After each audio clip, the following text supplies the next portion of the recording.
Bakso Cahyono makin digilai, tapi rumor daging ODGJ terus menghantui. Apakah kamu masih berani mencicipinya? Lantas bagaimanakah kelanjutannya? Simak sampai akhir agar kalian tidak tersesat. Sebelum melanjutkan videonya, alangkah baiknya perkenalkan diri kalian dan dari mana kalian berada. Tulis di kolom komentar, agar Mimin lebih dekat dengan kalian. Jam menunjukkan pukul 5 pagi ketika embun masih menggantung malas di udara dingin kota Malang. Langit belum sepenuhnya biru. Warnanya masih bercampur abu tipis yang mencerminkan sisa-sisa malam. Beberapa lampu jalan masih menyala, memantulkan sinarnya pada jalanan basah yang baru saja diguyur hujan dini hari. Suasana terasa sunyi, tapi bukan sepi. Lebih seperti kota yang sedang menarik napas panjang sebelum kesibukan mulai menggulung masuk. Di antara dinginnya udara pagi, aroma kaldu panas tiba-tiba menembus kabut tipis. Wanginya menyatu dengan hembusan angin, membawa kehangatan yang menggoda siapapun yang lewat. Baunya kaya, dalam, dan gurih. Seakan ada lapisan rasa yang tidak bisa dijelaskan hanya dengan kata, sedap. Di ujung gang kecil itulah berdiri satu gerobak sederhana berwarna hijau pudar dengan tulisan tangan Bakso Cahyono sejak 2018. Gerobak itu berdiri tepat di bawah cahaya lampu jalan yang redup. Catnya sudah mengelupas di beberapa bagian, dan roda kirinya sedikit miring, tapi orang-orang tak peduli. Dari balik kaca kecil gerobak, terlihat panci besar yang terus mengepul, mengeluarkan aroma kaldu panas yang terasa meninju hidung secara lembut namun tegas. Cahyono, sang pemilik gerobak, sudah hadir sejak pukul 4 pagi. Ia adalah lelaki berusia 40-an dengan tubuh sedikit membungkuk akibat kebiasaan mendorong gerobak setiap hari. Rambutnya mulai memutih di beberapa bagian, namun wajahnya selalu dihiasi senyum ramah yang membuatnya terlihat muda. Setiap gerakannya tenang, teratur, dan menggambarkan seseorang yang telah melakukan rutinitas ini bertahun-tahun. Ia membuka tutup panci, mengaduk kaldu perlahan, lalu mengecek warna kuah. Bening keemasan dengan sedikit minyak mengapung di permukaan. Pas, gumamnya puas. Tak lama setelah itu, suara langkah kaki mulai terdengar dari ujung gang. Beberapa pelanggan setia sudah berdatangan, bersandar pada jaket tebal mereka sambil menggosok tangan untuk menghalau dingin. Beberapa memakai masker, beberapa lainnya membawa payung yang masih meneteskan sisa hujan. Seorang bapak parubaya adalah pelanggan pertama. Pagi, Yon, aromanya waduh, kok tambah mantap tiap hari, katanya sambil menghirup udara dalam-dalam. Cahyono tertawa, menunjukkan deretan giginya yang rapi. Pagi, Pak Darto, dinginnya bikin kuah cepat naik aromanya. Bukan hanya aromanya, rasanya juga. Anak saya kemarin minta dibawakan 2 mangkok lagi, tambah Pak Darto sambil menepuk-nepuk perutnya. Pelanggan kedua menyusul. Seorang mahasiswa dengan hoodie tebal. Bang, 1 porsi bakso campur ya. Kuahnya yang banyak. Cahyono mempersiapkan mangkuk dengan gerakan yang cekatan. Ia memasukkan mie kuning, bihun, beberapa sayur, lalu menjepit beberapa pentol bakso dengan sendok berlubang. Pentol itu terlihat berbeda dari bakso lain pada umumnya. Warnanya lebih gelap sedikit, dan teksturnya terlihat padat tetapi lembut saat disendok.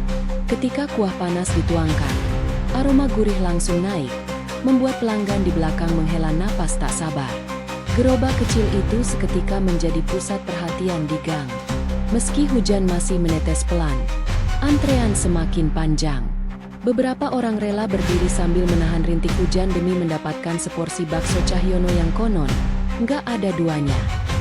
Lampu-lampu toko yang belum buka memantulkan cahaya ke permukaan jalan yang basah, memberikan nuansa hangat meski cuaca menusuk tulang.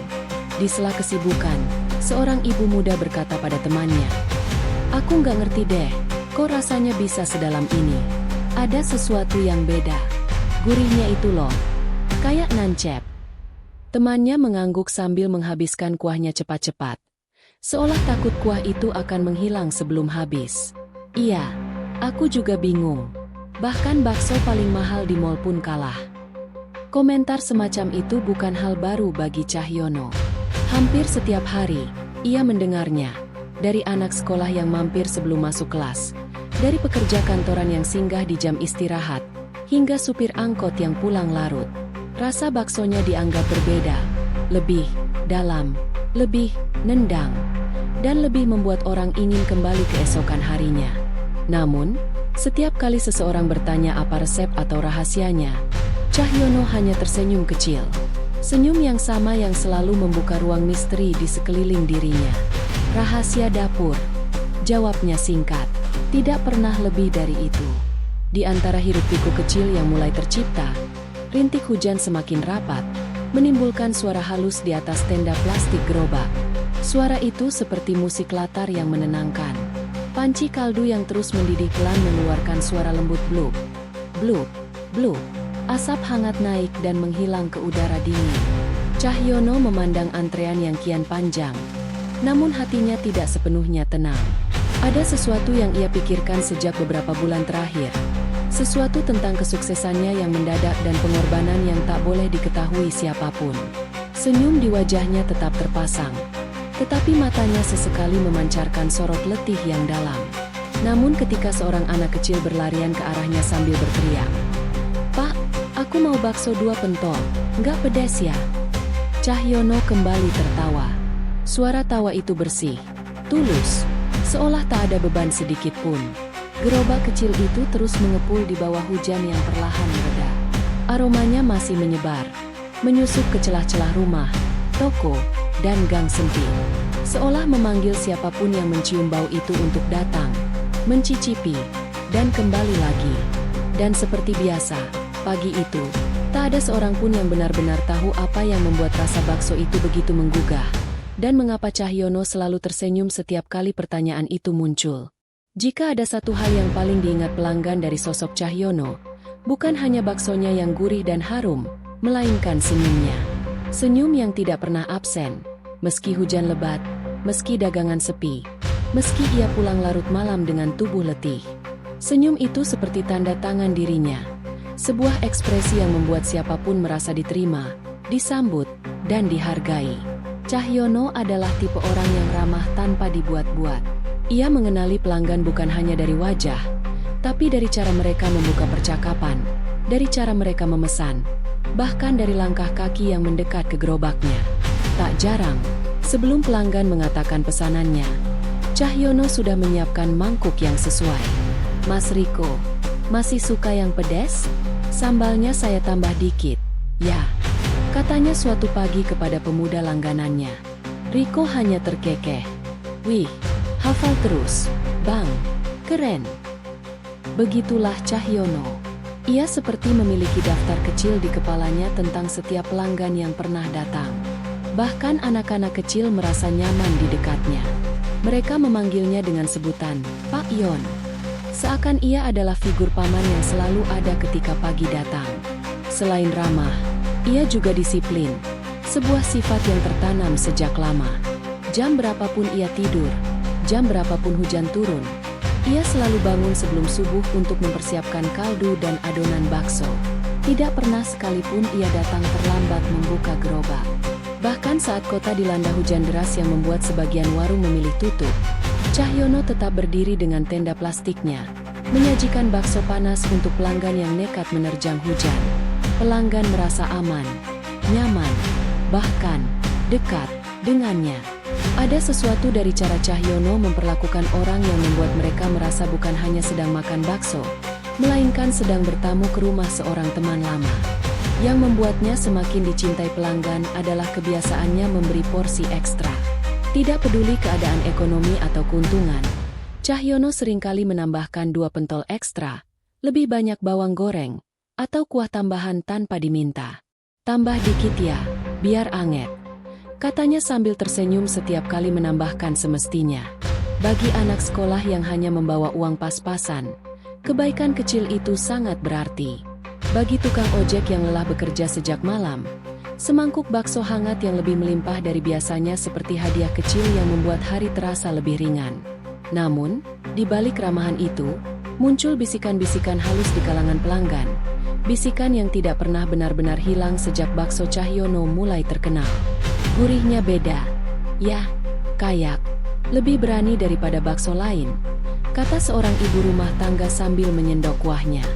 Suaminya mengangguk. Iya, dalam banget rasanya. Kayak bukan dari kaldu biasa. Di sisi lain gerobak, dua mahasiswa berbincang pelan sambil melirik mangkuk mereka.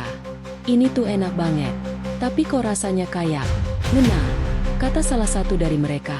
Ngena gimana? Temannya bertanya. Kayak ada rasa, susah dijelasin. Bukan meski, bukan daging sapi biasa, tapi gurihnya tuh nendang banget. Beberapa pelanggan bahkan mulai berspekulasi, tetapi lebih dalam nada bercanda daripada serius. Ini pasti pakai resep rahasia keluarga kerajaan, kata seorang pemuda sambil tertawa. Udah, jangan-jangan Pak Yon ini dukun rasa, balas temannya. Cahyono hanya tertawa mendengar candaan itu, tapi tidak pernah menjelaskan apa-apa. Meski begitu, bisikan-bisikan itu tidak pernah benar-benar padam. Justru semakin banyak pelanggan, semakin banyak pula pertanyaan yang muncul. Mulai dari cara Cahyono mengolah daging, waktu perebusan kaldu, hingga bahan-bahan yang ia gunakan. Semua serba misterius. Bahkan, ketika beberapa ibu mencoba meniru resepnya di rumah, hasilnya tetap tidak mendekati rasa yang ia buat. Suatu siang, ketika dagangan mulai sepi, seorang pelanggan lama bernama Busari duduk sambil menghabiskan kuahnya. Ia menatap Cahyono dengan tatapan penasaran. Yon, aku tanya sedikit boleh? Ini bakso. Rasanya semakin hari semakin enak. Kamu ubah resep ya? Cahyono menoleh sambil tetap tersenyum. Enggak, Bu. Masih sama. Cuma, mungkin saya masaknya pakai hati yang lebih sabar. Busari tertawa kecil. Pakai hati? Halah, kamu itu memang pinter jawab. Namun senyum Cahyono tampak sedikit kaku saat itu. Meski hanya sesaat. Seseorang yang memperhatikannya dengan cermat mungkin bisa menangkap bahwa ada sesuatu yang tersimpan di balik sorot matanya. Sesuatu yang tidak ingin ia bagi pada siapapun. Meski begitu, pelanggan, baik yang baru maupun lama, tetap berdatangan. Hubungan mereka dengan Cahyono terasa akrab. Seolah masing-masing memiliki tempat di hatinya. Setiap pagi, suara salam, tawa, dan obrolan kecil mengisi udara di sekitar gerobak. Mereka tidak hanya datang untuk makan, tetapi juga untuk menikmati kehangatan interaksi yang ditawarkan oleh pria itu. Di tengah semua itu, ada hal yang menarik. Pelanggan yang tadinya hanya mampir sesekali akhirnya menjadi rutin datang, beberapa bahkan setiap hari. Mereka merasa ada sesuatu di dalam seporsi bakso Cahyono yang membuat mereka selalu ingin kembali. Bukan hanya rasa, tapi juga ketenangan yang mereka dapatkan saat duduk di bangku plastik kecil di samping gerobak. Dan tanpa mereka sadari, kedekatan itu membuat misteri Cahyono justru semakin dalam. Karena semakin mereka mengenalnya, semakin banyak hal yang terasa tidak terjawab. Namun, belum ada yang benar-benar ingin mencari tahu lebih jauh. Toh, selama rasa bakso tetap lezat dan Cahyono tetap tersenyum, semua orang merasa cukup. Atau, begitukah seharusnya? Awalnya, bakso Cahyono hanya dikenal warga sekitar gang kecil di wilayah Bareng, Kota Malang. Pelanggannya itu-itu saja, tukang ojek, pegawai toko, mahasiswa kos, dan beberapa warga yang tinggal di sekitar. Namun suatu pagi, segalanya berubah setelah seorang food vlogger lokal, yang kebetulan lewat karena mencium aroma kuat kaldu dari gerobak tersebut, memutuskan untuk mampir. Vlogger itu, seorang pemuda bernama Fadil, merekam setiap langkah Cahyono, cara ia membuka tutup panci yang mengepul, cara ia menata bakso dengan cekatan, hingga senyum khasnya ketika menyajikan mangkuk pertama. Fadil bahkan merekam detik ketika ia menyeruput kuah, dan ekspresi terperanjat yang keluar spontan. Ini, gila sih, rasa gurihnya itu dalam banget. Beda, kayak ada dimensi rasa tambahan, katanya dalam video. Video itu diunggah pada malam hari. Waktu berlalu, dan tanpa diduga, dalam hanya 12 jam, video tersebut mencapai lebih dari 150.000 tayangan di media sosial lokal. Komentar-komentarnya dipenuhi orang penasaran. Ini di mana? Besok harus coba. Serius seenak itu. Kok kelihatan sederhana tapi aromanya kayak kuat banget. Kayak bakso yang punya rahasia gelap. Tapi enak, hahaha. Esok paginya, sejak pukul 4, antrean sudah memanjang. Orang-orang datang sambil memegang ponsel, memastikan mereka tidak salah alamat. Ada yang datang dari Kepanjen, ada yang dari Batu, bahkan ada yang dari Surabaya karena penasaran setelah video itu muncul di rekomendasi mereka. Ketika Cahyono membuka gerobaknya jam 5, ia terkejut melihat lebih dari 20 orang sudah menunggu. Ia tersenyum, meski hatinya berdebar lebih cepat dari biasanya.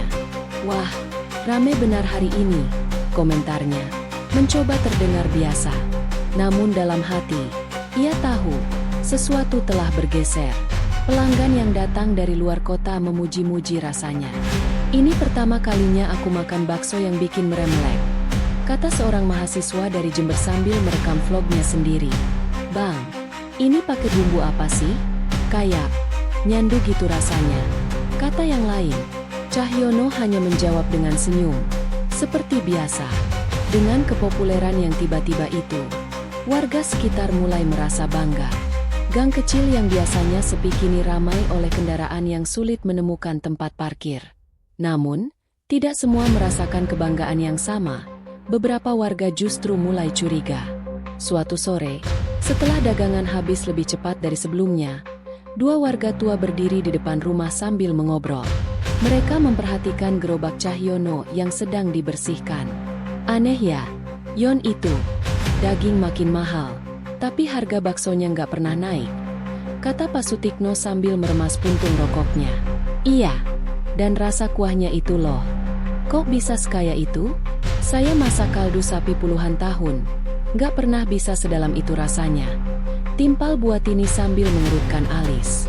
Mereka tidak bermaksud menuduh, tapi ketika sesuatu tampak terlalu baik, wajar saja bila kecurigaan muncul. Kabar-kabar mulai beredar, pelan tapi pasti. Ada rumor mengatakan Cahyono dapat daging dari peternakan rahasia. Ada yang bilang ia mendapat harga khusus dari distributor besar. Ada pula yang berbisik lebih liar, bahwa bahan bakunya bukan daging sapi biasa. Bisikan itu pertama kali muncul dari sekelompok anak muda yang duduk di trotoar setelah makan. Kalian baca thread di grup Malang Info nggak?" tanya salah satu dari mereka. "Yang tentang bakso Cahyono?" "Iya, katanya ada warga yang lihat dia bawa karung besar malam-malam." Temannya tertawa. "Ah, jangan-jangan cuma beli tulang sapi. Tapi karungnya gede banget, bro. Dan baunya aneh katanya." Mereka tertawa lagi, tapi tawa itu tidak sepenuhnya lepas. Ada sedikit rasa merinding yang mereka coba tutupi. Di sisi lain, antrean pelanggan semakin panjang setiap hari. Bahkan malam hari, ketika seharusnya ia sudah pulang beristirahat, beberapa orang tetap menutup pintu gerobak yang sudah tertutup. "Mas, masih ada sisa nggak? Satu mangkuk saja, tolong," kata seorang pengunjung yang terlihat seperti mahasiswa begadang. Cahyono menolak dengan sopan. "Maaf ya, sudah habis. Besok pagi datang lagi saja." Namun mahasiswa itu tampak kecewa, hampir gemetar.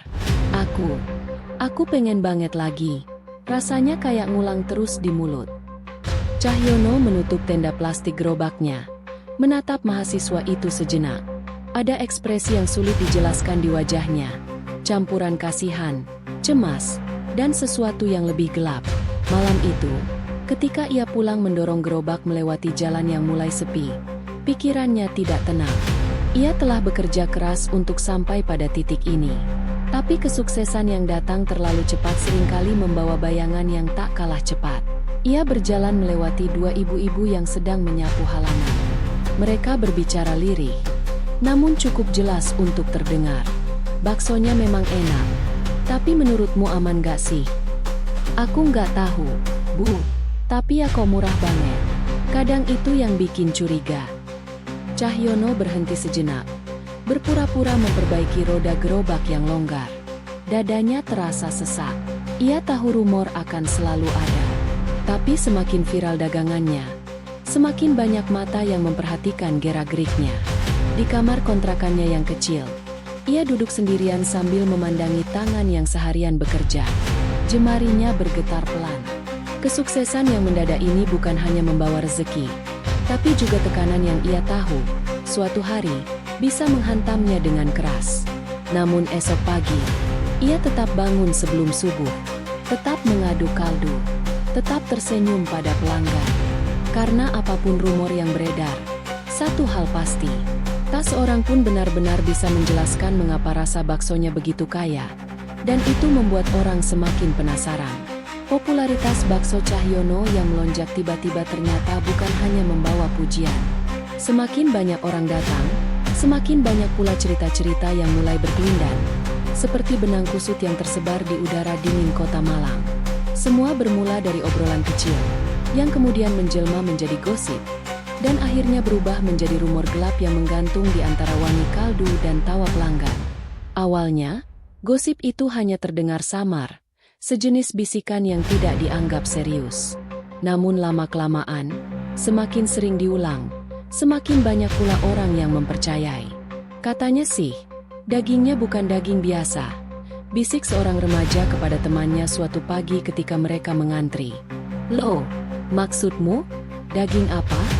tanya kawannya, matanya melebar.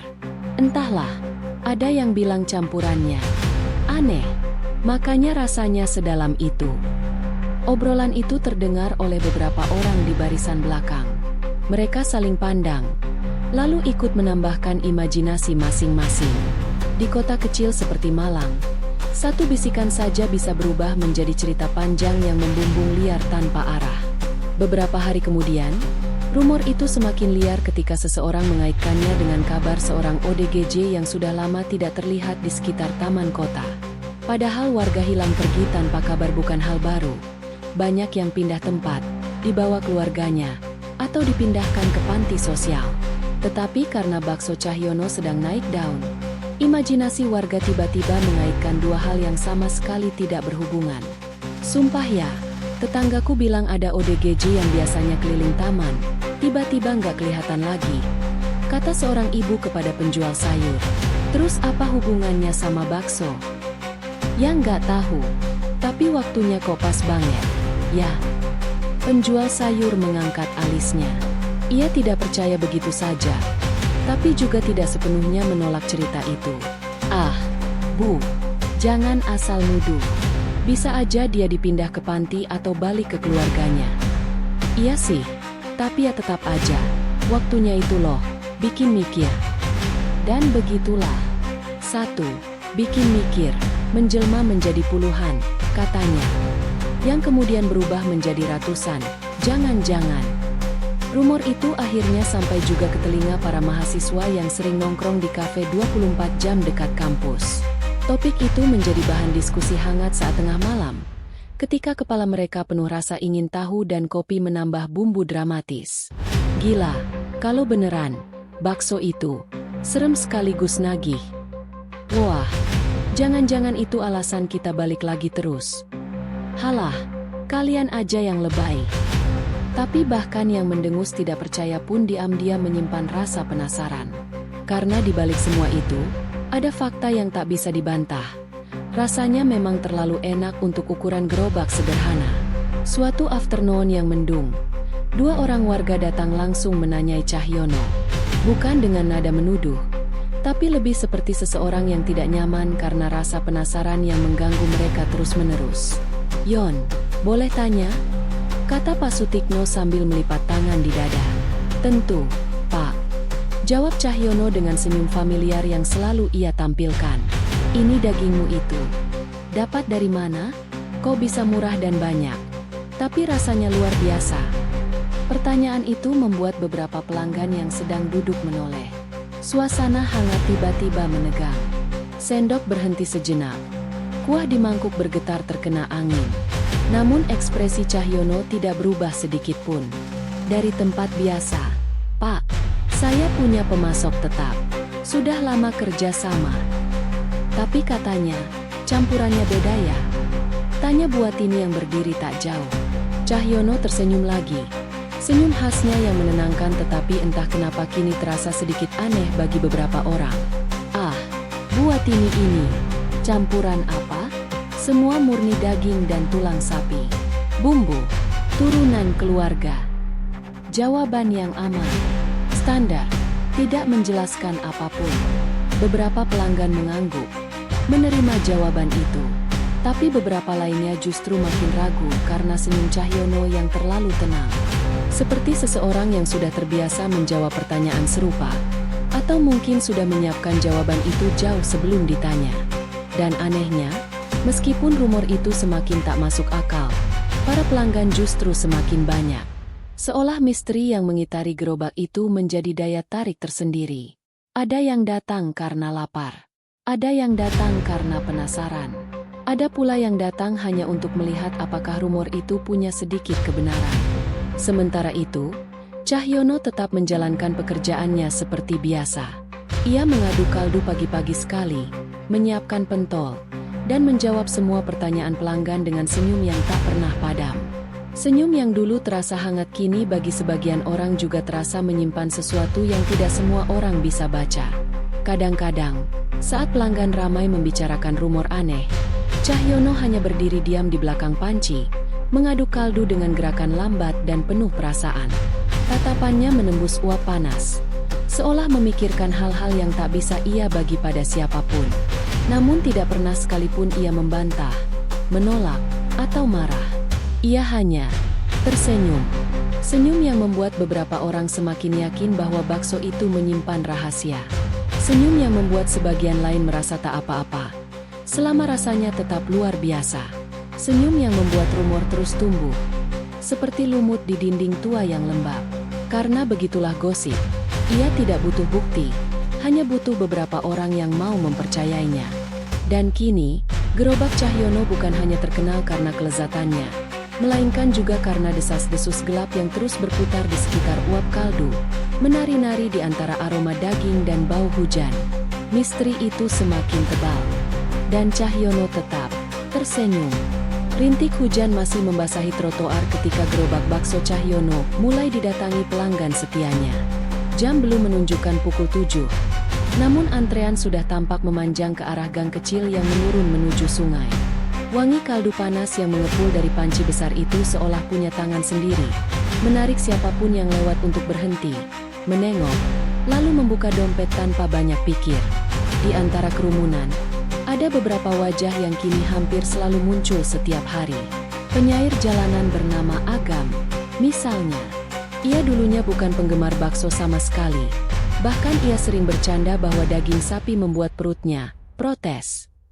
Namun sejak pertama kali mencicipi bakso Cahyono seminggu lalu, ia datang hampir setiap pagi, siang, bahkan sore jika gerobak itu masih buka. "Aku gak ngerti, Yon," kata Agam sambil melahap bakso keempatnya pagi itu. "Bakso sampean ini, rasanya kayak ada yang nyantol di kepala. Nek wis ngerasake, pengen maneh, lan maneh." Cahyono hanya tertawa pelan. Tangannya cekatan menambah kuah ke mangkuk pelanggan berikutnya. "Wah, Mas Agam ini lebay.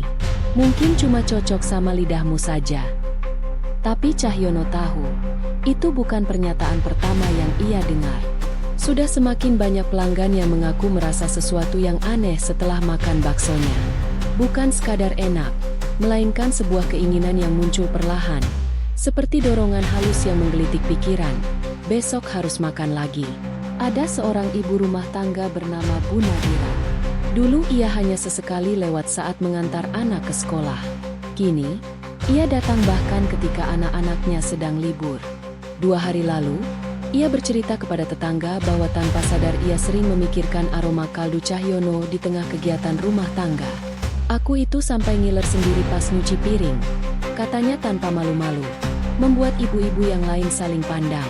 "Padahal biasanya aku lebih suka rawon. Ini kok ia kepikiran terus." Ada pula Andra, mahasiswa tingkat akhir yang sedang skripsi. Ia awalnya hanya mampir karena butuh sarapan murah. Tapi sejak mencoba mangkuk pertamanya, ia kembali ke sana setiap hari dengan tatapan yang tampak lebih gelisah. Teman kosnya pernah melihat Andra pulang telat tengah malam, menggerutu karena gerobak Cahyono sudah tutup dan ia nggak bisa tidur kalau belum makan bakso hari itu. Makin lama, cerita semacam itu bukan lagi hal yang aneh. Di sebuah kafe dekat alun-alun, Dua orang pegawai muda bahkan sempat meributkan soal sensasi rindu yang mereka rasakan pada bakso itu. "Kok bisa ya?" Satu dari mereka bertanya sambil memegang cangkir kopi. "Aku habis makan jam 4 sore kemarin. Tapi jam 9 malam kepikiran lagi. Kayak ada rasa kosong kalau belum makan lagi." Temannya membalas dengan wajah serius. "Iya, aku juga ngerasain. Apa ada bumbunya yang bikin nagih? MSG? Atau apa?" Pertanyaan itu menggantung di udara, menjadi gema kecil di antara bisik-bisik yang tersebar di berbagai sudut kota. Seolah rasa bakso itu tidak hanya mengisi perut, melainkan menyentuh sesuatu yang lebih dalam, lebih gelap, yang tidak bisa dijelaskan oleh lidah atau nalar sederhana. Dalam antrean setiap pagi, pelanggan-pelanggan setia itu mulai saling mengenali. Mereka tertawa, saling menyapa, dan berbagi cerita seputar kesibukan masing-masing. Namun satu hal yang selalu muncul, tanpa mereka sadari, adalah pembicaraan tentang rasa bakso Cahyono. Tentang tekstur dagingnya yang lembut tapi kenyal. Tentang aroma kaldunya yang terasa menenangkan, seperti selimut hangat di tengah dingin malam. Tentang sensasi puas yang muncul begitu mangkuk dikosongkan. Dan, di balik semua kegembiraan itu, ada ketergantungan kecil yang merayap halus di antara mereka. Beberapa pelanggan bahkan mulai merubah rutinitas hidupnya. Ada yang rela berjalan kaki lebih jauh demi melewati rute gerobak Cahyono. Ada yang menunda rapat pagi karena takut kehabisan porsi. Bahkan seorang ojek online pernah mematikan aplikasinya selama 1 jam penuh, hanya untuk bisa duduk menikmati bakso tanpa harus buru-buru. Suatu pagi, ketika hujan turun lebih deras dari biasanya, pelanggan tetap berdatangan. Mereka datang dengan payung bocor, jaket plastik, bahkan kantong kresek yang diikat di kepala. Mereka rela menunggu meski tangan mereka menggigil. "Mas, sampean kok maksa sekali datang hujan-hujan begini?" ujar Cahyono pada seorang pelanggan yang basah kuyup. Orang itu tersenyum hambar. "Saya nggak tahu kenapa. Badan rasanya lemes kalau nggak makan bakso jenengan, Mas Yono." Kata-kata itu membuat Cahyono berhenti sejenak. Ia menatap pelanggan itu, lalu menatap antrean panjang di belakangnya. Mereka semua tampak sama, matanya berbinar, tubuh mereka seolah digerakkan oleh satu dorongan yang sama. Sebuah kebutuhan yang kian sulit dibedakan dari kecanduan. Malamnya, ketika gerobak sudah ia dorong ke belakang rumah kecilnya, Cahyono duduk diam di kursi kayu. Ia menatap tangannya, yang seharian menyiapkan mangkuk demi mangkuk bakso, dan merasakan sebuah getaran kecil di dada. Antara bangga, cemas, dan sesuatu lain yang lebih sulit dijelaskan. Ia tahu apa yang ia lakukan. Ia tahu apa yang ada di dapur. Ia tahu mengapa baksonya begitu sulit dilupakan. Dan ia juga tahu, semakin banyak pelanggan yang ketagihan, semakin besar pula risiko menjadi pusat perhatian. Namun Cahyono tetap tersenyum, senyum yang sama seperti biasa, tenang dan hangat, seakan-akan semuanya normal. Padahal jauh di dalam hatinya, ia sadar bahwa suatu hari nanti, kebenaran yang ia sembunyikan akan menyeruak keluar. Sama tak terhindarkannya dengan aroma kaldu panas yang selalu menyusup dari gerobaknya di pagi hari. Dina memegang payung biru kecil yang mulai pudar warnanya, berdiri di bawah pohon tanjung di pinggir gang tempat gerobak Cahyono biasa mangkal. Hujan gerimis turun lembut, membuat embun menempel di pinggiran kacamata bulatnya. Ia baru selesai makan semangkuk bakso, seperti biasanya, dan mencoba menuliskan catatan kecil di buku jurnalnya. Tangannya sedikit bergetar. Bukan karena dingin, tetapi karena ada sesuatu yang menggelitik rasa ingin tahunya. Pada awalnya, Dina cuma mahasiswa jurnalistik tingkat 2 yang datang ke gerobak bakso itu karena lapar setelah kuliah pagi. Tapi setelah beberapa minggu menjadi pelanggan tetap, ia mulai merasakan ada hal yang janggal. Bukan pada rasa baksonya, yang memang luar biasa, seolah punya kehangatan yang menempel lama di lidah, melainkan pada detail kecil tentang gerobak dan cara Cahyono bekerja. Ia pertama kali curiga ketika melihat struk pembelian daging di salah satu pasar grosir.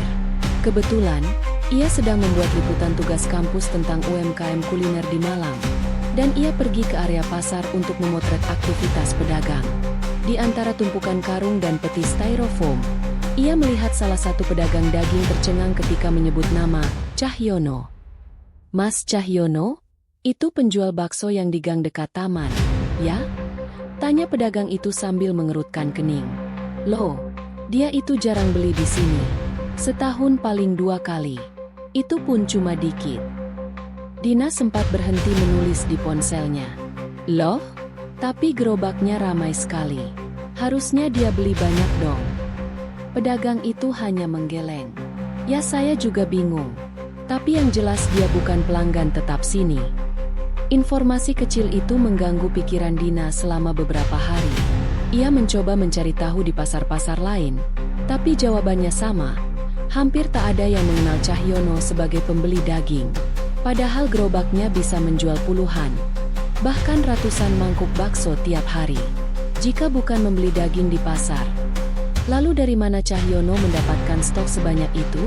Pikiran itu terus mengiang bahkan ketika ia sedang makan. Mangkuk demi mangkuk bakso itu terasa terlalu enak, terlalu intens, terlalu mengikat. Ada nuansa gurih yang dalam, rasa manis samar di ujung lidah, dan kekayaan aroma yang seolah tidak wajar.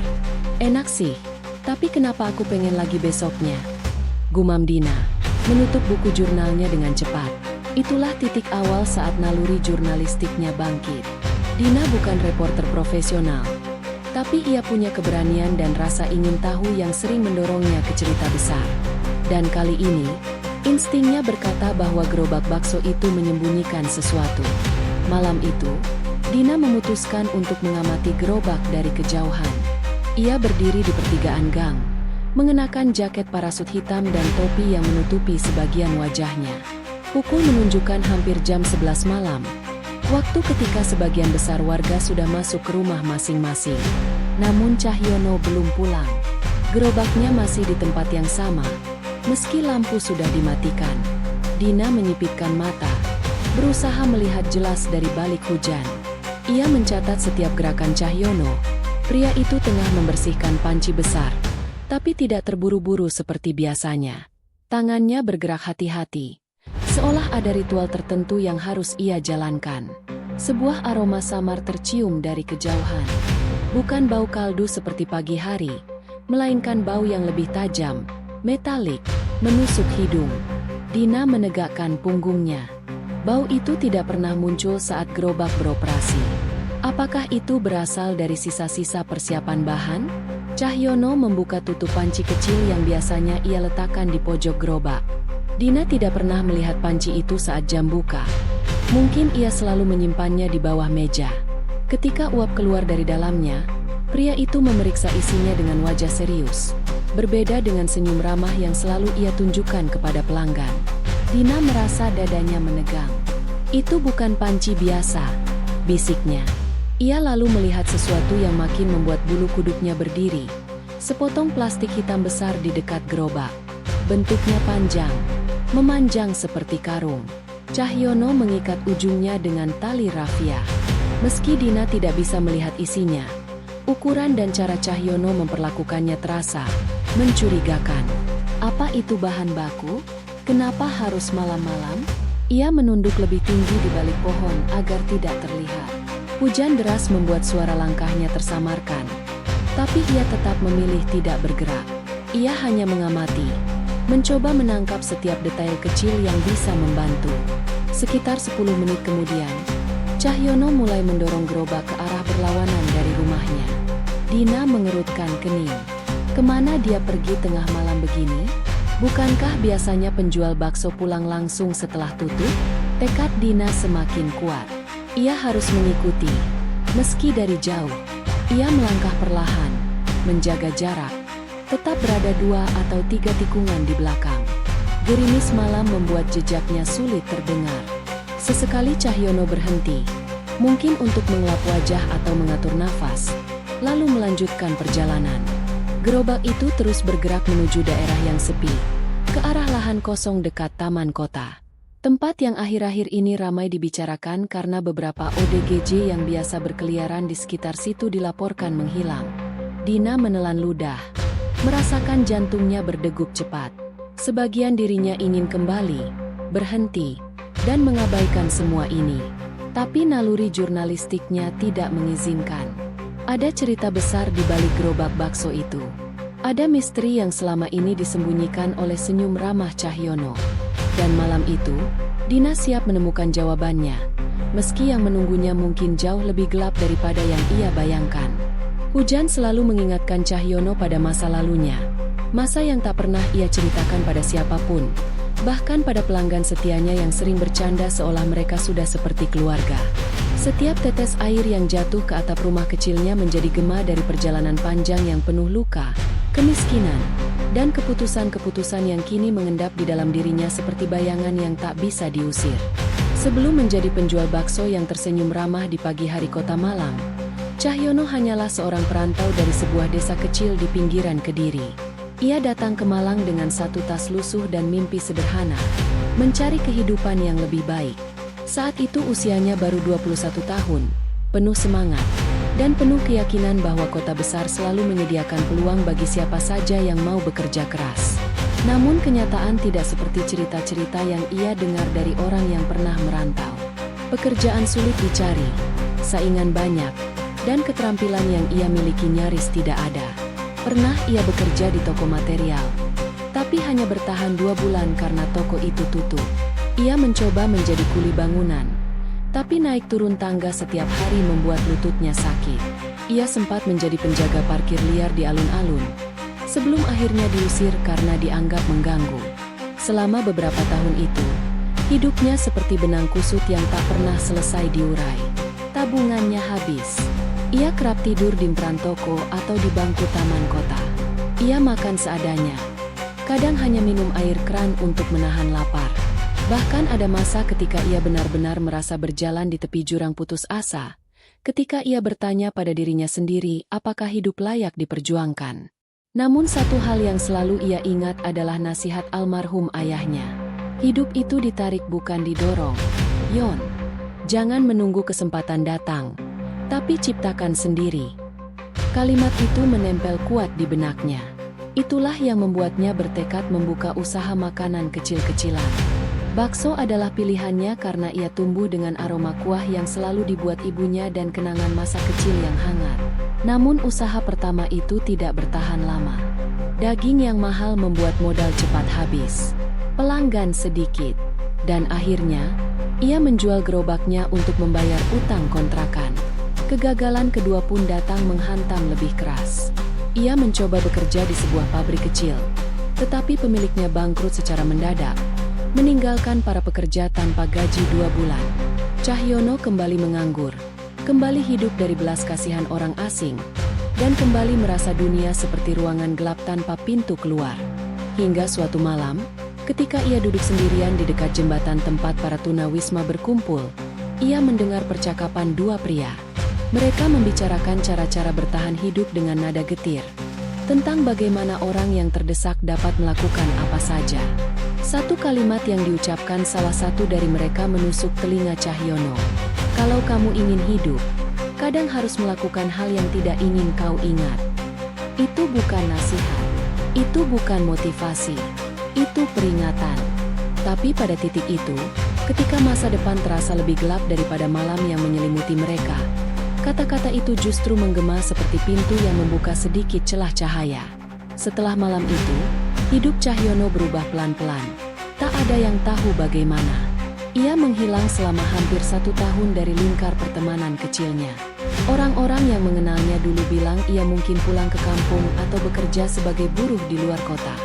Namun kebenarannya jauh lebih rumit, jauh lebih pekat. Dan hanya ia sendiri yang memahami alasan di balik semua pilihannya.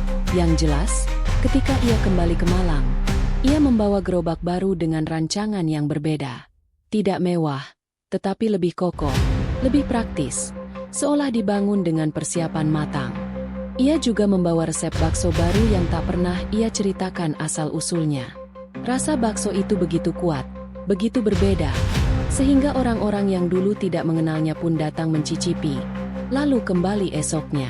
Kesuksesan yang kini ia nikmati lahir dari keputusan-keputusan masa lalu yang tidak ingin ia akui, namun sekaligus tidak mampu ia hindari. Wajahnya tetap tersenyum ramah pada setiap pelanggan, Tapi jauh di dalam dirinya, ada ruang gelap yang ia kunci rapat-rapat. Ruang yang mengingatkan bahwa semua keberhasilan ini dibangun di atas dasar yang goyah.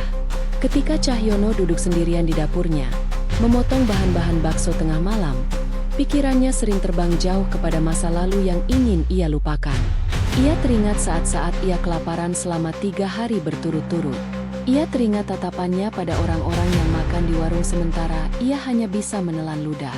Ia teringat dingin malam ketika tubuhnya menggigil, dan suara peringatan dalam hatinya yang berkata bahwa ia tidak akan bertahan jika terus seperti itu. Malam demi malam, kenangan itu menjadi bisikan yang tidak pernah benar-benar pergi.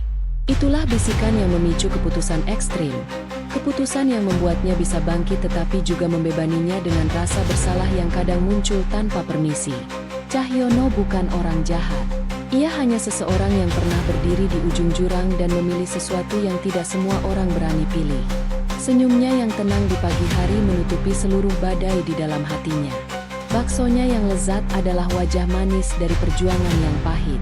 Dan sementara pelanggan datang dengan penuh antusias, sementara namanya makin terkenal, masa lalu itu tetap menggantung seperti bayangan panjang, siap menelan semuanya ketika kebenaran mulai mengintip dari celah yang tak bisa lagi ia tutup. Hujan malam itu turun jauh lebih deras daripada biasanya. Seakan-akan langit malang sedang memuntahkan seluruh isi awannya, mengguyur kota dengan suara gemuruh yang memekakkan telinga. Jalanan licin, lampu-lampu jalan tampak bergetar di permukaan aspal yang tergenang. Udara dipenuhi aroma tanah basah bercampur bau sungai yang meluap. Tapi di tengah badai kecil itu, ada satu sosok yang tetap berjalan pelan namun pasti, Cahyono, dengan gerobak bakso yang sudah menjadi bagian dari hidupnya. Lampu kecil di sisi gerobak berayun tertiup angin. Sesekali padam karena terkena percikan hujan lalu menyala lagi seperti lilin yang sekarat. Cahyono biasanya pulang sebelum jam 9 malam. Tapi kali ini jam sudah mendekati tengah malam. Tidak ada pelanggan lagi. Tidak ada suara tawa atau senda gurau yang biasanya mengelilingi gerobaknya. Hanya hujan, langkah berat, dan suara roda gerobak yang sesekali terseret air. Dan tidak jauh di belakangnya, bersembunyi di bawah payung hitam dan mantel tebal yang sama sekali tidak mampu menangkal dingin, Dina mengikuti langkah pria itu dengan hati-hati. Dina menggigit bibirnya ketika melihat Cahyono belok ke arah jalan kecil yang jarang dilewati orang. Ini bukan jalan pulang, pikirnya. Ia sudah mempelajari rute pulang Cahyono selama 3 hari terakhir, mencatat setiap kebiasaan pria itu. Jam tutup, cara ia membereskan gerobak, arah ia mendorong gerobak setelah selesai jualan. Dan malam itu, arah itu berbeda. Jauh berbeda. Dina menempelkan punggungnya ke dinding bangunan kosong saat Cahyono berhenti sejenak untuk mengatur nafas. Hujan menghantam atap seng warung tua di dekatnya, menciptakan irama keras yang menutupi suara langkah Dina. Ia memanfaatkan itu untuk merayap sedikit lebih dekat. Tubuhnya gemetar, not only karena dingin, tapi juga karena ketakutan yang perlahan merambat naik dari kakinya. Ia merasa sedang berada di tengah kisah kriminal nyata, bukan sekadar tugas liputan kampus. Tapi perasaan curiga yang sudah ia kumpulkan berminggu-minggu terlalu kuat untuk ia abaikan. Cahyono kembali mendorong gerobak. Rodanya menabrak genangan air, menciptakan cipratan besar yang hampir mengenai Dina jika ia tidak segera menahan napas dan mencondongkan tubuhnya ke tembok. Pria itu melangkah melewati area taman kota, tempat yang akhir-akhir ini ramai dibicarakan karena beberapa ODGJ yang biasa berkeliaran di sana mendadak hilang tanpa jejak. Dina menajamkan penglihatannya, mencoba mengikuti dari jauh sementara hujan memburamkan pandangan. Gerobak itu berhenti di sebuah tikungan yang lebih gelap dari area manapun di sekitar taman. Di sana, tidak ada lampu jalan. Hanya cahaya redup dari lampu gerobak yang memantul di genangan besar seperti kolam kecil. Cahyono memarkir gerobak di samping sebuah bangunan tua yang sudah ditinggalkan. Bekas gudang barang bekas yang katanya sudah tak terpakai bertahun-tahun. Dina menahan napas.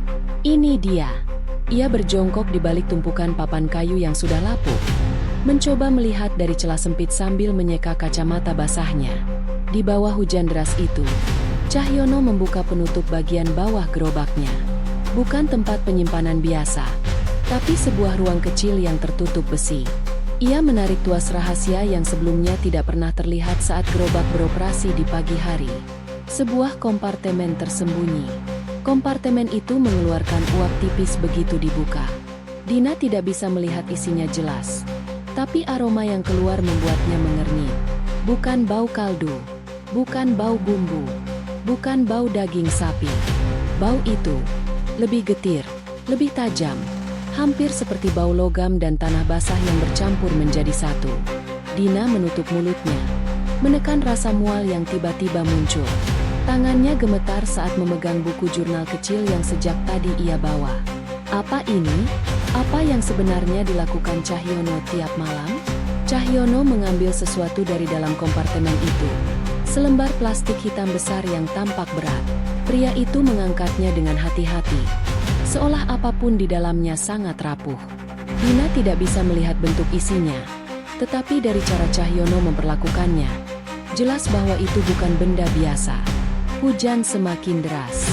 Kilatan petir menyambar dari kejauhan, menerangi wajah Cahyono sesaat, dan dalam kilatan itu, Dina melihat sesuatu pada ekspresi pria itu.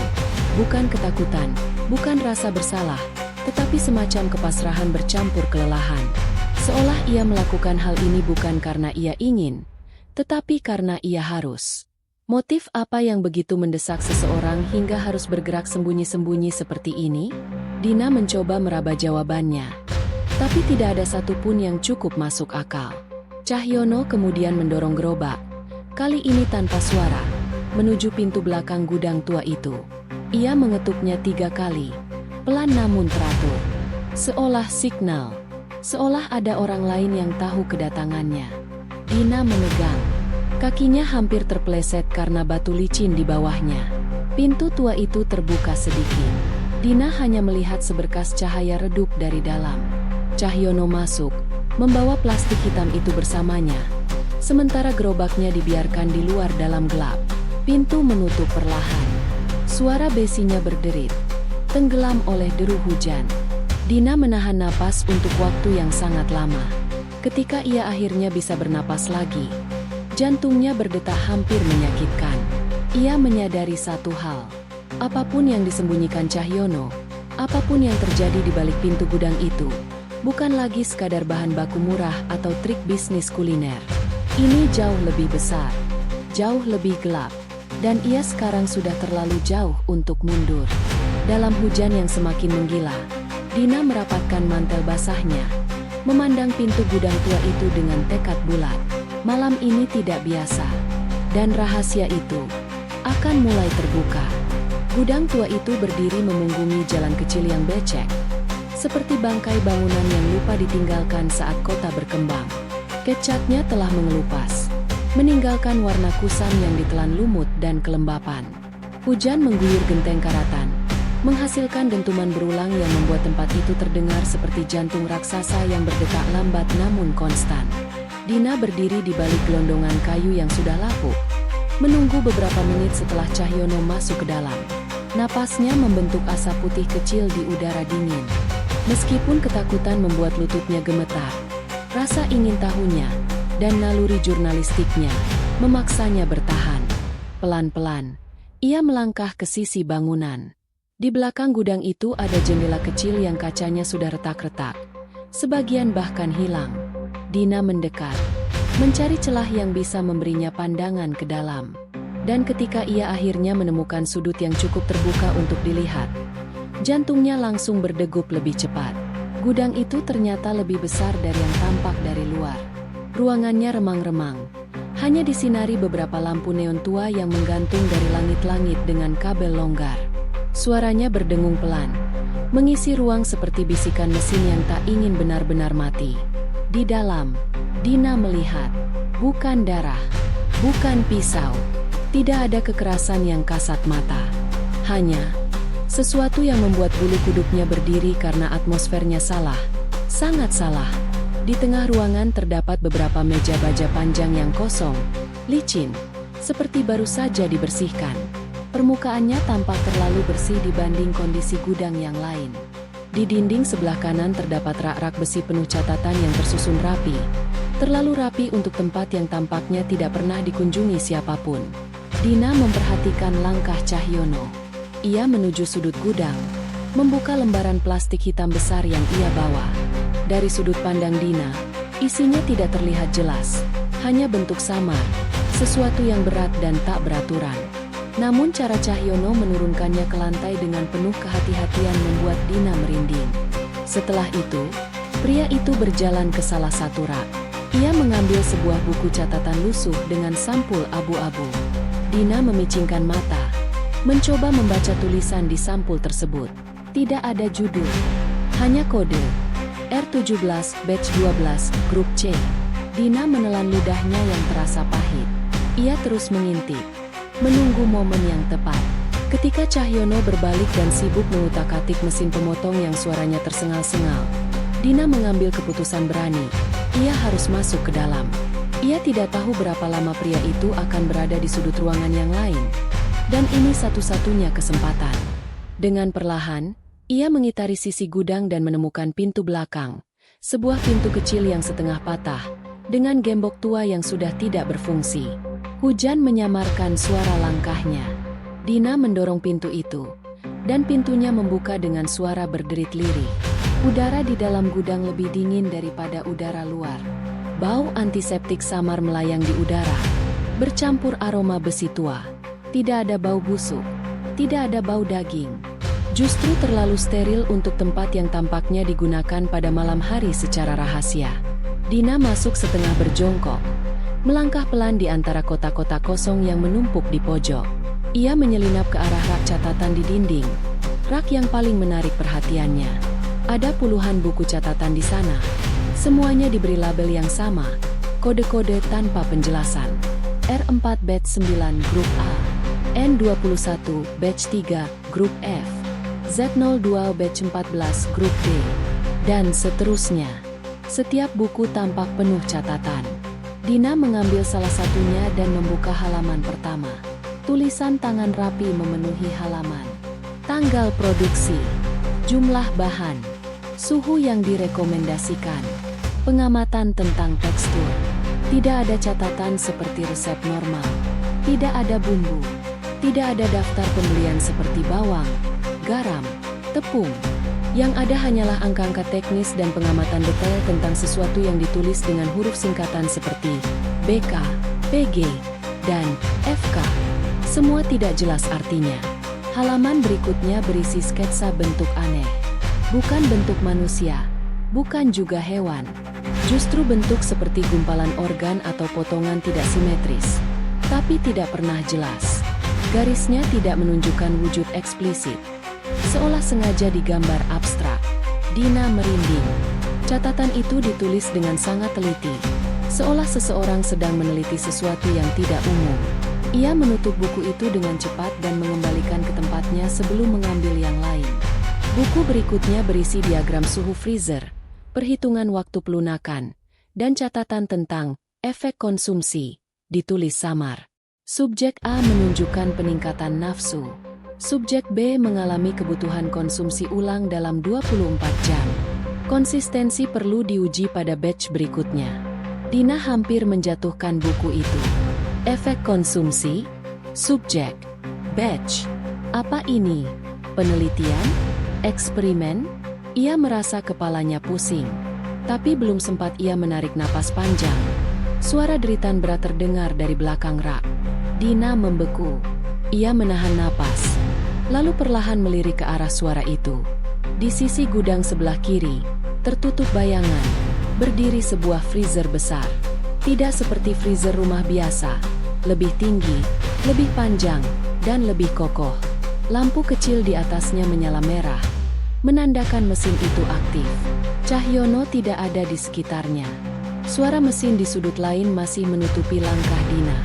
Dengan jantung berdebar kencang, ia mendekat.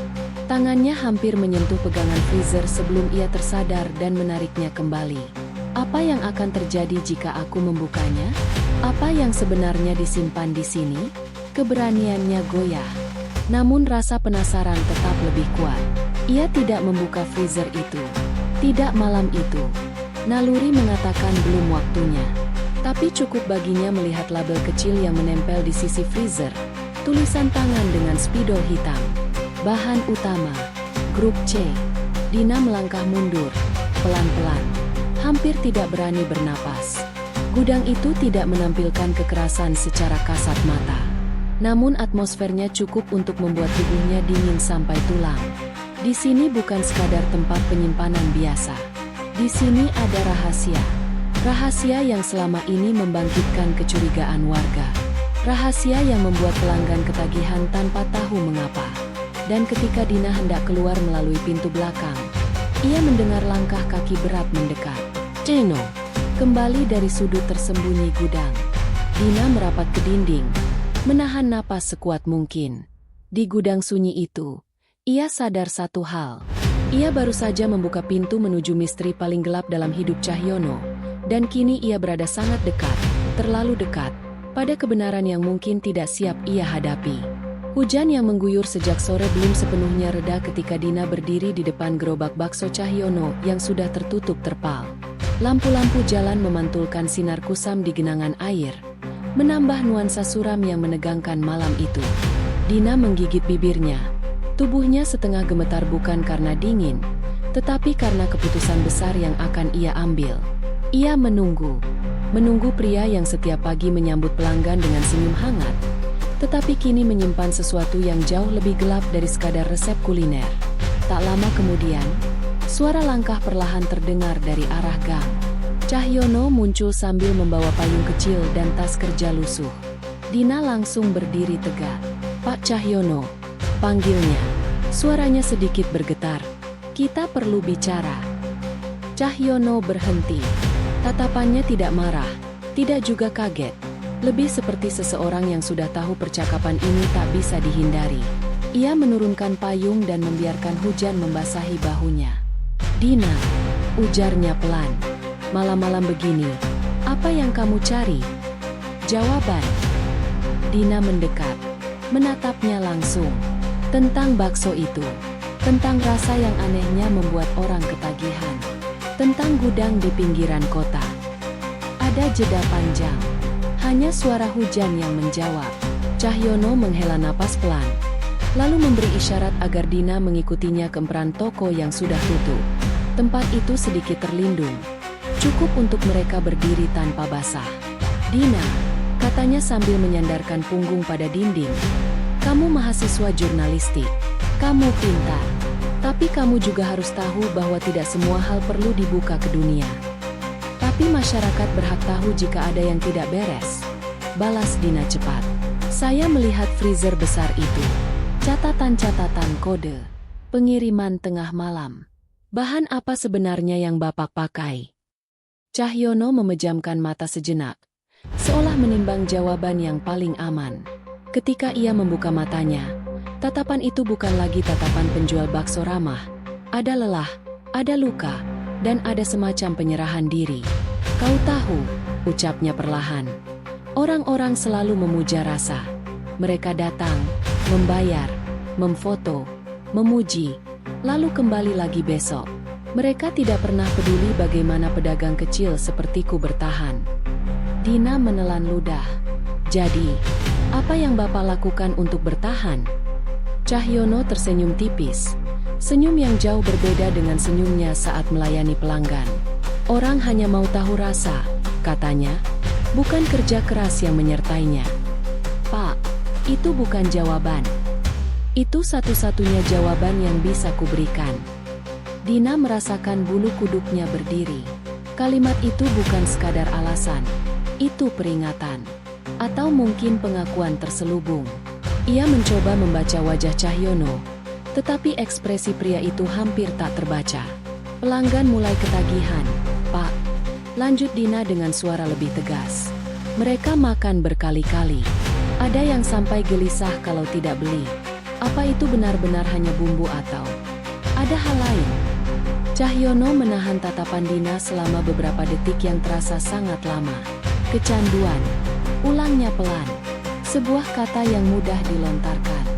"Tahukah kamu, Dina, rasa enak memang bisa bikin orang ketagihan. Rasa yang merayap masuk tanpa disadari. Rasa yang mereka cari lagi dan lagi. Itu bagian dari seni memasak." Tapi kenapa Bapak tampak takut? Dina menatap tajam. Atau mungkin terbebani? Cahyono tidak menjawab. Ia justru menatap tangannya sendiri. Tangan yang kasar, dengan bekas luka kecil. Bekas pekerjaan berat yang tak pernah diketahui pelanggan. Aku bekerja keras. Lebih keras dari yang kau bayangkan, katanya sambil mengepalkan jemari. Aku meracik, bereksperimen, menyempurnakan. Setiap gurih, setiap pulen, setiap tetes kaldu, tidak ada yang mudah. Tapi kenapa harus sembunyi-sembunyi di gudang itu? Pertanyaan itu membuat Cahyono akhirnya menoleh. Karena orang selalu takut pada sesuatu yang tidak mereka mengerti. Hanya itu yang bisa kukatakan. Pembicaraan berhenti sejenak. Dina merasa frustrasi. Cahyono jelas menyembunyikan sesuatu, tetapi tidak memberi pengakuan eksplisit. Ia seperti berjalan di atas garis tipis antara kebenaran dan kebohongan. Bapak tahu rumor tentang ODGJ yang hilang di taman kota? Tanya Dina pelan. Wajah Cahyono tidak menunjukkan reaksi berlebihan, tetapi ada sesuatu. Detik kecil di mana matanya bergerak menghindari tatapan Dina. Sekecil itu, tetapi cukup bagi seorang calon jurnalis untuk menangkapnya. Rumor tetaplah rumor, jawabnya lirih. Kota ini gemar mencari kambing hitam. Dan sementara mereka sibuk mencari jawaban, mereka tetap antre membeli bakso setiap pagi. Dina merasakan hawa dingin yang bukan berasal dari hujan. Jadi Bapak tidak akan menjelaskan apa-apa? Tidak akan membantah? Tidak juga mengakui? Dina, ucap Cahyono lembut. Kadang kebenaran bukan soal menjawab. Kadang kebenaran adalah tentang apa yang kau lihat sendiri. Dan apa yang kau pilih untuk percaya. Kalimat itu melayang seperti kabut malam. Penuh, menyelimuti, menggantung. Dina ingin memaksa, tetapi sesuatu menahannya. Mungkin tatapan Cahyono yang penuh kelelahan. Mungkin kata-katanya yang seperti memikul beban bertahun-tahun. Atau mungkin fakta bahwa semakin ia menggali, semakin ia tahu kisah ini tidak sesederhana. Bakso enak dengan bahan misterius. Aku tidak takut kebenaran, Pak. Dina akhirnya berkata. Cahyono tersenyum lagi. Senyum penuh makna yang tidak jelas apakah itu sebuah penghargaan, ejekan lembut, atau tanda menyerah. Kalau begitu, katanya sebelum berbalik, carilah sendiri. Dengan langkah pelan, ia pergi meninggalkan Dina di bawah atap kecil, bersama suara hujan dan 1000 pertanyaan yang kini menggantung di udara. Dan seperti pengakuan, tatapan, dan kata-kata Cahyono, semuanya terasa separuh. Keesokan paginya, udara Malang yang biasanya tenang berubah riuh. Rumor yang selama ini beredar pelan bak asap tipis tiba-tiba meledak menjadi kabar besar yang menyebar ke seluruh kota. Grup WhatsApp warga, forum daring lokal, hingga akun-akun gosip Malang Raya dipenuhi satu topik yang sama. Bakso daging ODGJ. Gerobak bakso misterius. Ada yang hilang di taman kota. Ini ada hubungannya. Nama Cahyono langsung menjadi pusat badai. Walau fitnah, dugaan, dan ketakutan bercampur jadi satu, manusia selalu punya reaksi aneh terhadap sesuatu yang dilarang dan mengerikan. Bukan menjauh, justru makin dekat. Begitulah tabiat penasaran yang sulit dipadamkan. Dan benar saja, sejak pukul 5.30 pagi, antrean di depan gerobak Cahyono justru mengular 2 kali lipat dari biasanya. Orang-orang datang bukan hanya untuk makan, tetapi untuk melihat dengan mata kepala sendiri. Apakah rumor itu benar? Apakah ada sesuatu yang berbeda di wajah Cahyono? Atau apakah rasa bakso itu memang seaneh cerita yang beredar? Coba. Katanya kalau udah makan sekali, pengen lagi terus. Bisik seorang pemuda yang sedang merekam antrean dengan kamera ponselnya. Lagian kalau beneran pakai daging begitu, masa enak? Celetuk yang lain. Tawa kecil, rekaman video, foto-foto, dan komentar pedas bertaburan di udara. Namun tangan-tangan tetap meraih mangkuk, tetap menyeruput kuah panas itu, tetap mengunyah bakso yang gurih dan kenyal. Cahyono sendiri berdiri di balik gerobaknya dengan wajah datar. Bukan senyum hangat seperti biasanya, tetapi juga bukan raut takut. Lebih seperti seseorang yang sudah melihat badai datang, lalu membiarkan semua berjalan sebagaimana adanya. Dina, yang berdiri agak jauh di sisi gang, memperhatikan semuanya. Ia melihat bagaimana rumor bisa menjadi bahan bakar paling kuat dalam membentuk opini publik. Lebih kuat daripada bukti, lebih kuat daripada logika. Sampai akhirnya, sekitar pukul 7, sebuah mobil patroli polisi berhenti di depan gerobak. Orang-orang langsung bersorak, sebagian menyingkir, sebagian justru mendekat. Dua petugas turun dan berjalan ke arah Cahyono. Suasana berubah menegang. Salah satu polisi membuka percakapan dengan nada tegas namun tidak agresif. "Pagi, Pak. Ada laporan masyarakat tentang bahan baku yang tidak jelas. Kami perlu memeriksa." Cahyono mengangguk sopan. "Silakan, Pak. Saya tidak keberatan." Beberapa pelanggan mulai berbisik. Sebagian mengangkat ponsel mereka. Situasi itu menjadi tontonan. Polisi memeriksa gerobak, melihat panci kaldu, kotak penyimpanan bakso, bahan-bahan mie, sayuran, dan bumbu. Mereka tak menemukan apa-apa yang mencurigakan. Semuanya terlihat seperti gerobak bakso pada umumnya. Bahkan freezer kecil di bawah papan kayu hanya berisi daging giling dalam plastik bening, dengan label distributor lokal yang sah.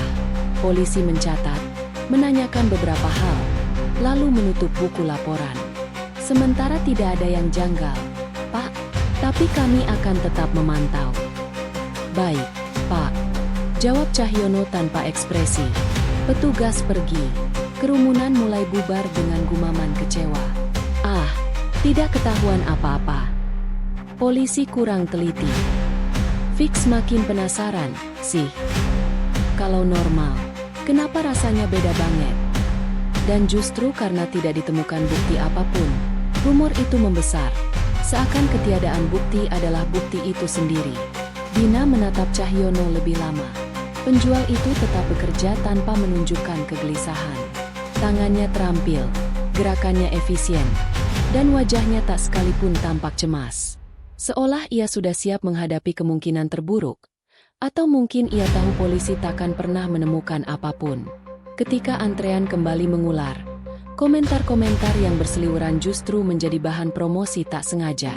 "Serem, tapi pengen cobain. Namanya juga viral. Pasti ada sesuatu. Kita harus coba, biar tahu rasanya kayak apa." Bagi sebagian orang, rasa takut dan rasa penasaran memang memiliki jarak yang sangat kecil, seringkali tumpang tindih. Dina mencatat semuanya dalam buku kecilnya.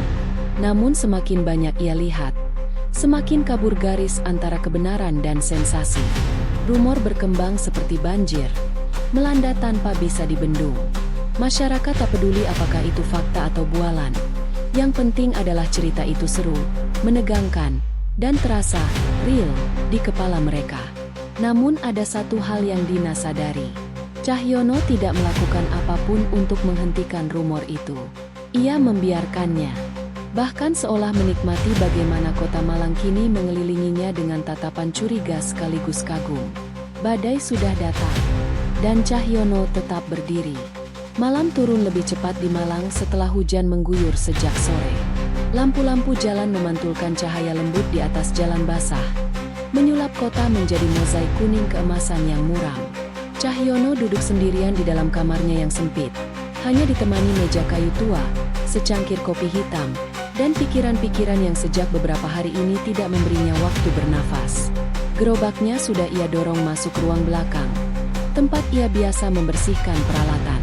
Tapi malam itu ia tidak menyentuh apapun. Tangannya hanya menggenggam gelas kopi yang mulai dingin, sementara pikirannya mengulang-ulang kejadian pagi tadi. Polisi datang, pelanggan mengular 2 kali lipat, rumor semakin menggemparkan kota. Cahyono menarik napas panjang, menunduk. Rambutnya basah oleh sisa hujan, dan kemejanya lengket menempel di kulit. Ia terlihat lebih tua dari usianya yang sebenarnya. Apakah aku harus berhenti? Pertanyaan itu akhirnya muncul, menggetarkan ruang hatinya yang paling dalam.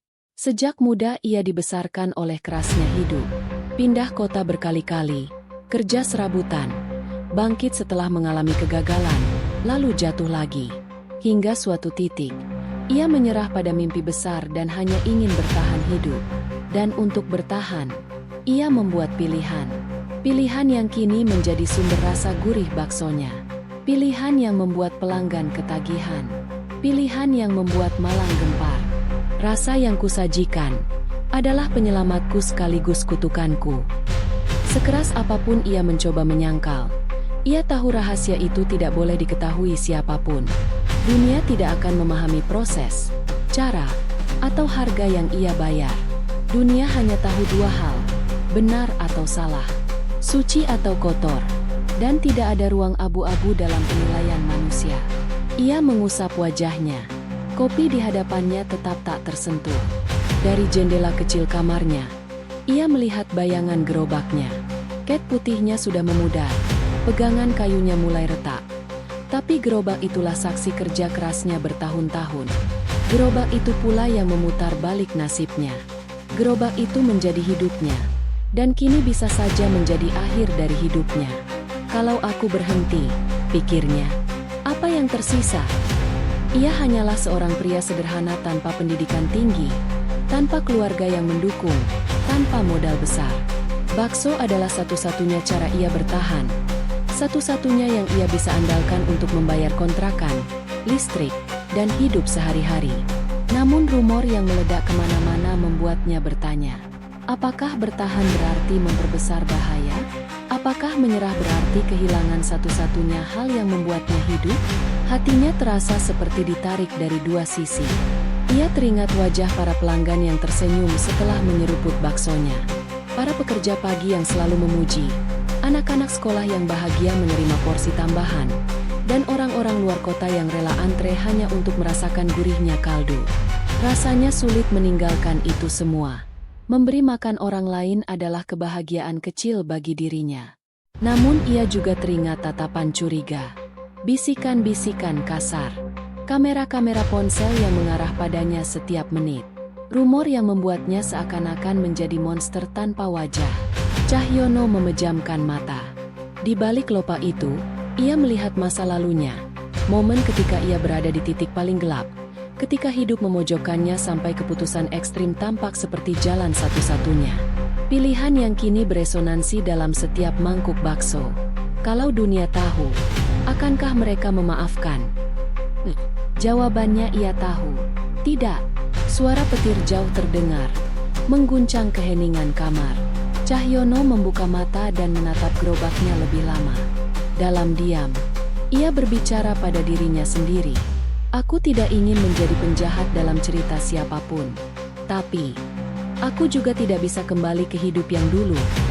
Tangan kirinya gemetar ketika meraih gelas kopi.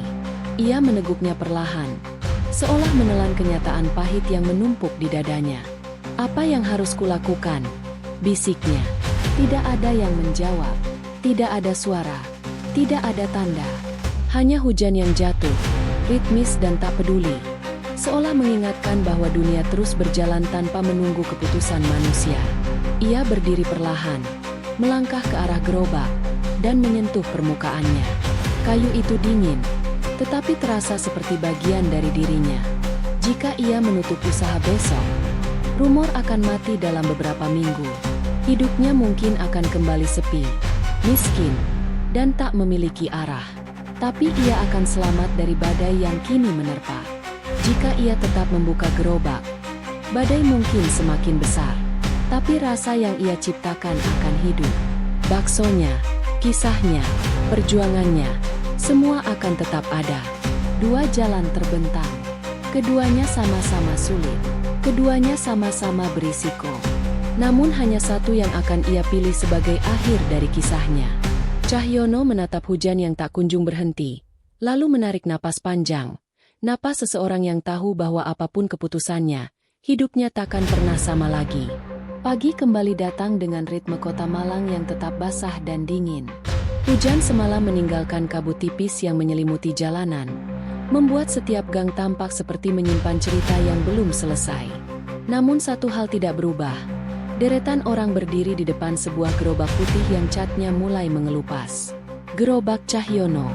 Antrean masih panjang. Bahkan lebih panjang dari sebelum rumor meledak. Orang-orang berdiri dengan alasan berbeda. Sebagian benar-benar lapar, sebagian penasaran, sebagian sekadar ingin mengatakan, "Aku pernah makan di gerobak bakso viral itu." Di antara kerumunan yang sibuk memotret mangkuk dan membagikan cerita di media sosial, berdirilah Dina. Setengah wajahnya tersembunyi di balik tudung jaket. Ia memperhatikan gerobak itu seperti memandangi teka-teki yang tidak mau terbuka. Sudah berhari-hari ia memikirkan hal yang sama. Haruskah ia menulis artikelnya? Apakah kota ini harus mengetahui kebenaran yang bahkan ia sendiri belum sepenuhnya pahami? Ia punya catatan. Ia punya foto. Ia punya cerita tentang gudang itu. Tapi semua hanya potongan puzzle tanpa kepastian. Ia tidak punya bukti konkret apapun. Tak ada pelanggaran hukum yang bisa dibuktikan. Tak ada temuan fisik. Tak ada saksi lain. Hanya kecurigaannya.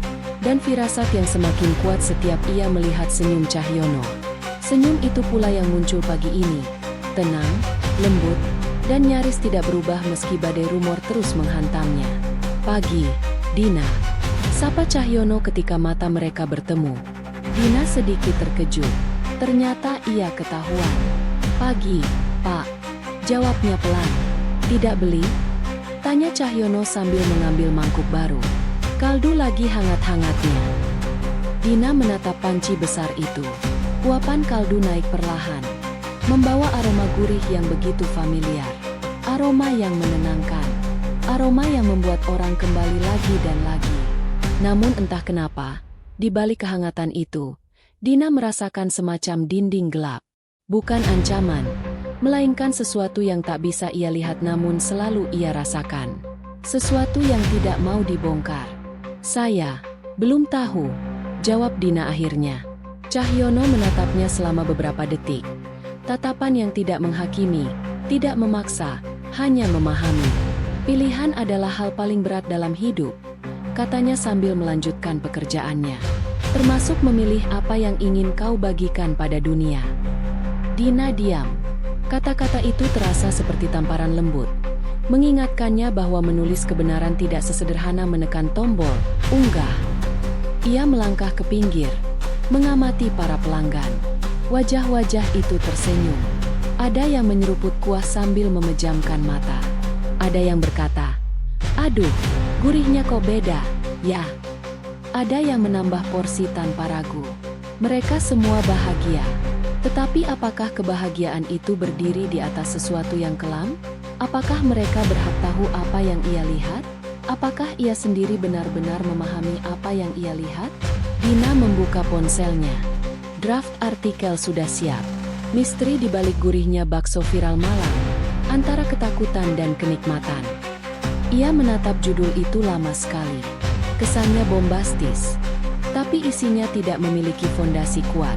Jika ia publikasikan, ia bisa memicu kepanikan, bisa menghancurkan mata pencaharian seseorang, bisa mengubah jalan hidup Cahyono tanpa bukti yang solid. Namun jika ia menyimpannya, apakah itu berarti membiarkan sesuatu yang mungkin salah, tetap salah? Dina menarik napas panjang. Di kejauhan, pelanggan terus bergantian menikmati bakso tanpa peduli rumor atau misteri yang mengitarinya. Suasana pagi itu terasa kontras, hangat, tapi juga menegangkan. Cahyono menyelesaikan pesanan, menyeka keringat di pelipis, lalu sesekali menatap langit mendung di atas mereka. Ia tampak pasrah, atau mungkin ikhlas, seolah apapun yang terjadi nanti, ia sudah siap menanggungnya. Ketika mata mereka bertemu lagi, Dina merasakan pertanyaan lain muncul dalam kepalanya. Apakah pria itu benar-benar bersalah? Atau apakah dunia hanya butuh sosok untuk ditakuti? Ponsel di tangannya bergetar, menunggu keputusan. Draft masih terbuka. Jempolnya melayang di atas layar. Lalu turun perlahan menekan tombol, simpan sebagai arsip. Belum dipublikasikan. Belum dihapus. Belum diputuskan. Untuk pertama kalinya setelah sekian lama, Dina mengakui bahwa kebenaran tidak selalu harus dikuak dengan terburu-buru. Beberapa kebenaran hanya bisa terungkap jika waktunya tiba, atau jika seseorang memilih untuk membukanya. Di depan gerobak, Cahyono kembali tersenyum pada pelanggan berikutnya. Senyum yang mungkin menyimpan rasa syukur, mungkin menyimpan rahasia. Dan udara pagi itu seakan berbisik. Jika sebuah rasa membuatmu bahagia, apakah kau berhak tahu pengorbanan apa yang ada di baliknya? Pertanyaan yang menggantung di antara uap kaldu, kabut malang, dan hati setiap orang yang pernah mencicipi bakso itu.